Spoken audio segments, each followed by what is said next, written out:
Mogro, Mogro, Mogro. Czy jest w mecie i czy warto go odblokować?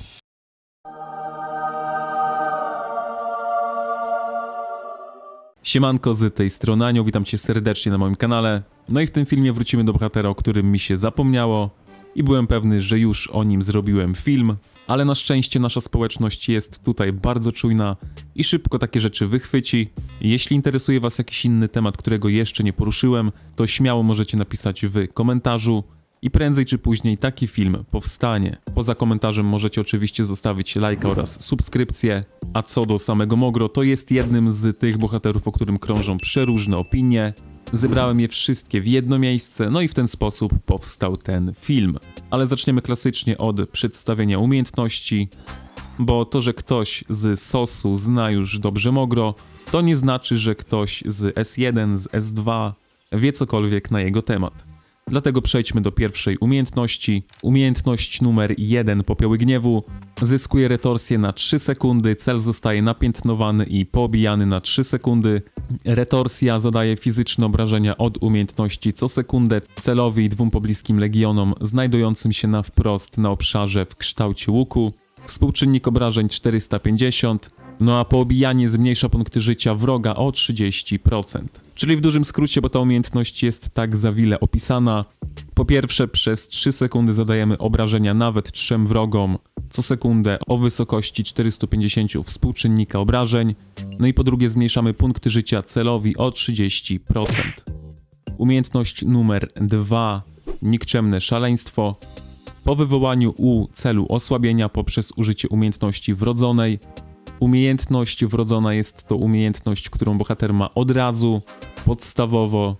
Wiecie, są czasem scenariusze, w których możemy zamieniać te umiejętności pomiędzy bohaterami. Wtedy taka zamieniona umiejętność by już się nie zaliczała do umiejętności wrodzonej.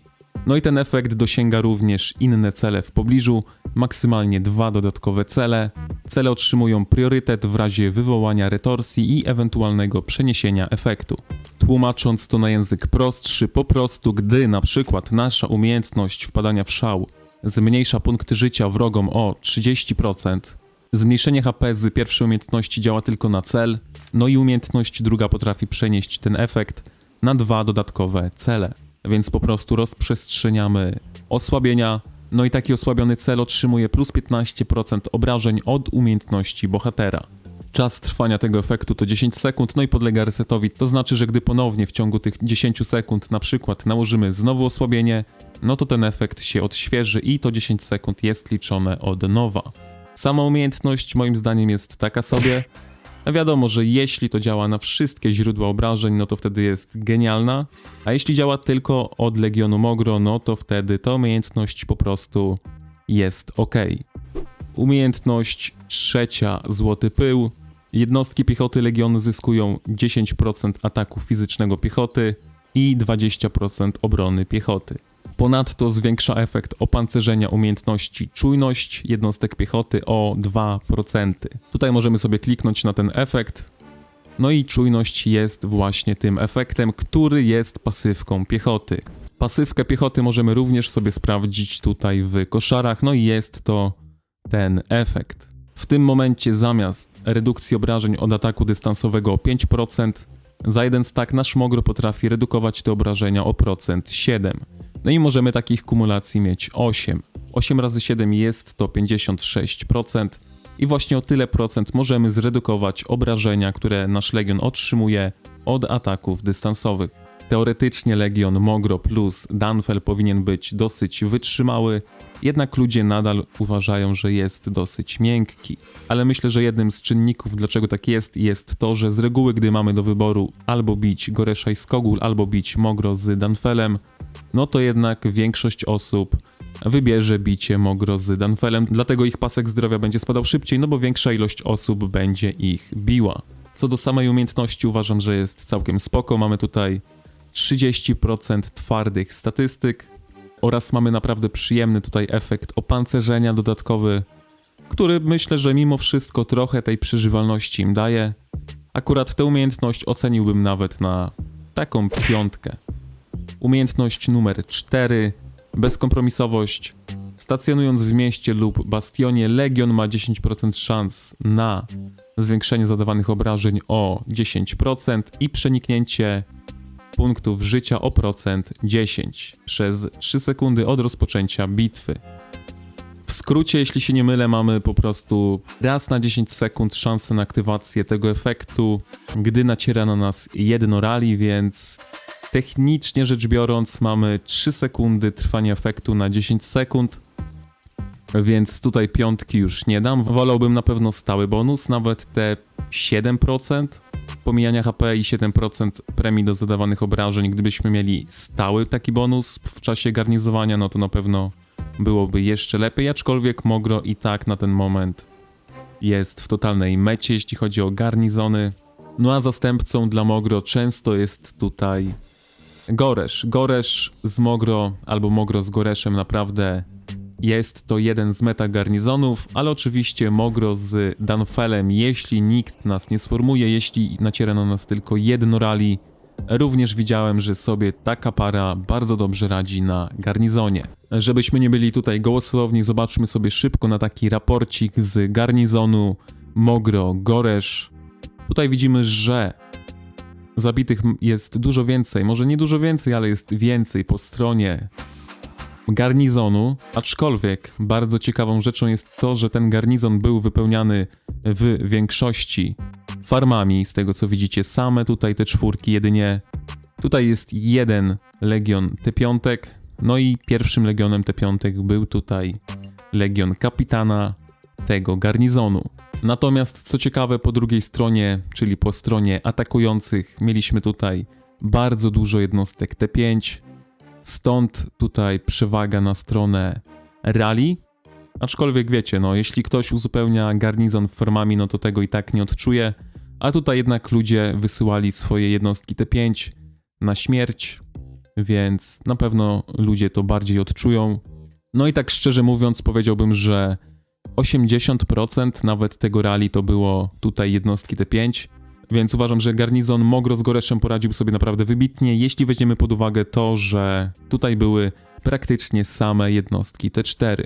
Tutaj macie drugi raport z Danfelem, ta różnica również nie jest aż tak straszna. Pamiętajcie, że tutaj były jednostki T4, a tutaj były jednostki T5. No i tutaj widzicie, że mamy tylko połowę tego garnizonu. Tutaj Danfel sobie poradził naprawdę dobrze i myślę, że jednym z czynników było to, że na tym bastionie była walka jeden garnizon na jedno rally. No i w takim wypadku Danfel sobie naprawdę nieźle radzi. Aczkolwiek gdyby garnizon przyjmował 2 albo więcej rally, no to wtedy myślę, że Goresz byłby zdecydowanie lepszym wyborem. Aczkolwiek widzicie, że Mogro radzi sobie naprawdę świetnie na garnizonie, pomimo tego faktu, że nie oszukujmy się, ta umiejętność nie jest jakaś wybitna. Z racji takiej, że za garnizon z reguły daje tutaj 0 punktów, ale Mogro jest w mecie w garnizonie, no to ocenię tę umiejętność normalnie, tak jak resztę umiejętności. Niestety, tak jak mówię, nie jest wybitna moim zdaniem, mogłaby być lepsza, dlatego za tę umiejętność tutaj Mogro dostanie 3. Umiejętność numer 5, Przebudzenie, Znamie Świętej Potęgi. Do obrażeń zadanych napiętnowanemu wrogiemu legionowi dodaje obrażenia fizyczne od umiejętności, współczynnik obrażeń 200. Ten efekt można aktywować raz na 5 sekund. Napiętnowany wrogi legion jest to legion, który zostaje właśnie oznaczony w czasie wpadania w szał. Dlatego nasze przebudzenie może zadać obrażenia o wysokości 200, nawet 3 celom. Więc są to po prostu dodatkowe obrażenia raz na 5 sekund. Nie oszukujmy się, współczynnik obrażeń nie jest jakiś wysoki, dlatego tutaj również dam za przebudzenie 3.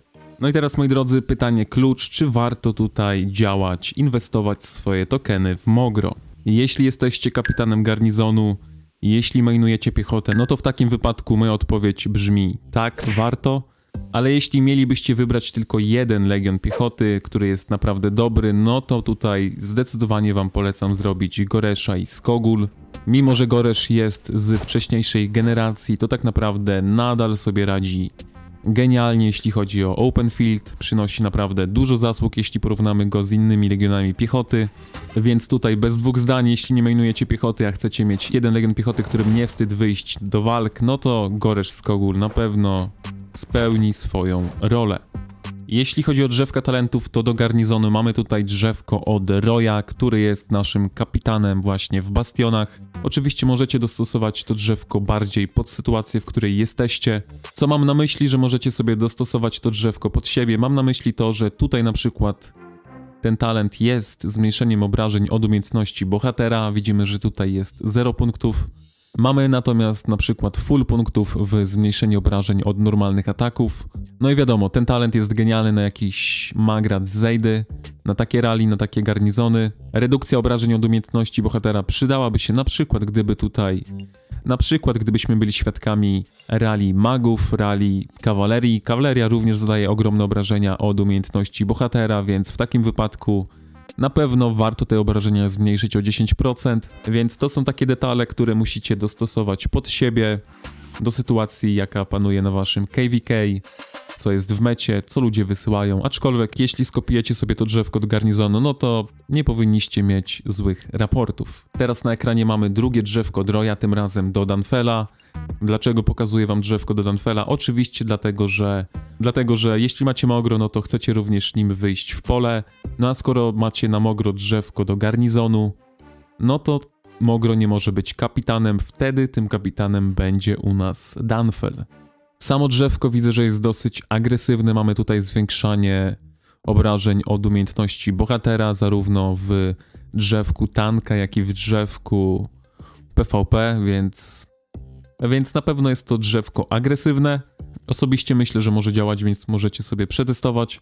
Jeśli chodzi o artefakty do tej pary, to tarcza solidności jest naprawdę bardzo fun to play. Myślę, że jeśli ją macie, to na pewno pokochacie to, jak się jej używa. Poza tym sama tarcza daje nam premię do HP oraz premię do ataku. Premia do HP jest oczywiście najlepszym wyborem z możliwych. Premia do ataku ciężko powiedzieć, czasem jest fajna, czasem nie. No ale z reguły jest to bardzo ofensywna para, więc możemy przymknąć oko na ten atak. Poza tym dodatkowy efekt tarczy powoduje, że mamy chyba na maksymalnych tutaj na 5. poziomie mamy nawet 24% więcej obrażeń od umiejętności bohatera. Czy jest to game changer? Niekoniecznie, ale na pewno może takiemu Mogro pomóc zrobić większe obrażenia, większe spustoszenie. No ale przede wszystkim sama tarcza tutaj pełni rolę właśnie takiego przedostania się do DPS-ów, bo naprawdę zasięg tej tarczy jest całkiem spory. Tutaj tego nie widać, ale gdy bijecie piechotę i nagle ta piechota użyje tej tarczy, to bardzo często jest tak, że ta piechota wręcz wskakuje za wasz legion, no i wasz legion jest, delikatnie mówiąc, jest w ciężkiej sytuacji. Drugim artefaktem, który ludzie tutaj używają dosyć często, jest zbroja ze smoczych łusek. Zbroja również działa bardzo dobrze w parze z Danfelem, gdyż gdy Danfel użyje tarczy z wpadania w szał, wtedy ten legion zyskuje odporność na obrażenia dystansowe od 9 do chyba 18%, więc również całkiem przyjemny tutaj efekt dodatkowy. No a nasz efekt pierwszy zwiększa nam atak chyba o 20% oraz tam zyskujemy tarczę my i legiony w pobliżu, maksymalnie 3 legiony w pobliżu. Ten artefakt naprawdę tutaj na papierze wydaje się mocny, ale z tego co kojarzę, to jakiegoś wielkiego tutaj spustoszenia nie robi, więc teoretycznie jak macie do wyboru zbroję, to jasne, możecie używać zbroi, ale myślę, że tarcza jest po pierwsze ciekawsza i fajniejsza do użycia. Szczególnie tarcza jest mega fajna do użycia, gdy to wasza strona jest stroną dominującą, no bo pozwala wam w łatwiejszy sposób przedrzeć się przez defensywę wroga. Krótko mówiąc, tarcza jest dla zwycięzców. Oczywiście, jeśli nie macie ani tarczy, ani tutaj zbroi, to możecie używać innych artefaktów, takich jak Torquest, takich jak tutaj źródła ciszy, czy nawet Kiełaszkari, który jest uniwersalnym artefaktem.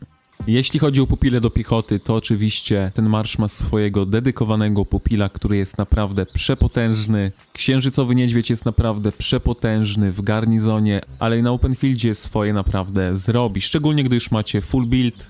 No oczywiście jedyny minus tego miśka jest taki, że musicie podejść do tego wroga, żeby mu zadać obrażenia. Dlatego bardzo ciekawą alternatywą jest oczywiście jadowity jaszczur, który myślę, że pomimo, że jest jednym z pierwszych pupili, to tak naprawdę jego popularność stale rośnie. Z tego względu, że taki jaszczur jest bardzo uniwersalnym pupilem, możecie go dać tak naprawdę do legionów piechoty, do legionów kawalerii, do legionów nawet strzelców. No i ten jaszczur swoje zrobi. No i mając jaszczura, nie zastanawiacie się, czy macie tutaj Mogro, czy macie Goresza. Takiego jaszczura możecie dać każdemu bohaterowi od piechoty. No a księżycowego niedźwiedzia nie dacie na przykład Goreszowi, no bo na przykład Goresz i Skogul nie zadają obrażeń od umiejętności wpadania w szał dowódcy i zastępcy, więc w przypadku Goresza i Skogul ten misiek po prostu by nie zadziałał. Dlatego przy wyborze pupili musicie być naprawdę bardzo czujni. Mamy już niedźwiedzia, mamy już jadowitego jaszczura, no i trzecim pupilem, którym mógłbym się zastanowić, żeby go dać do Legionu Piechoty, będzie to piaskowy jaszczur, aczkolwiek ja uważam, że piaskowe jaszczury zdecydowanie lepiej sobie radzą w legionach dystansowych, no bo ich leczenie potrafi zniwelować praktycznie kontrataki, które otrzymujecie, przez co macie dużo więcej zdrowia, dzięki czemu macie większe obrażenia.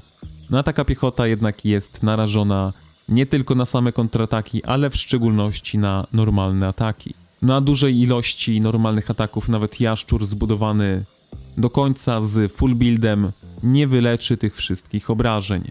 Więc jeśli chodzi o pupile, w przypadku piechoty to zdecydowanie wolę zadawać te obrażenia niż je leczyć.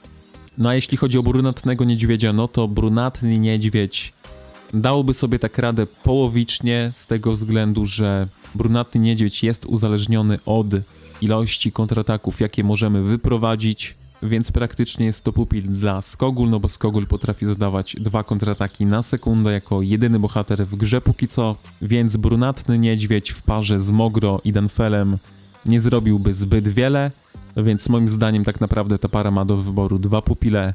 Pierwszy to księżycowy niedźwiedź, drugi to jadowity jaszczur.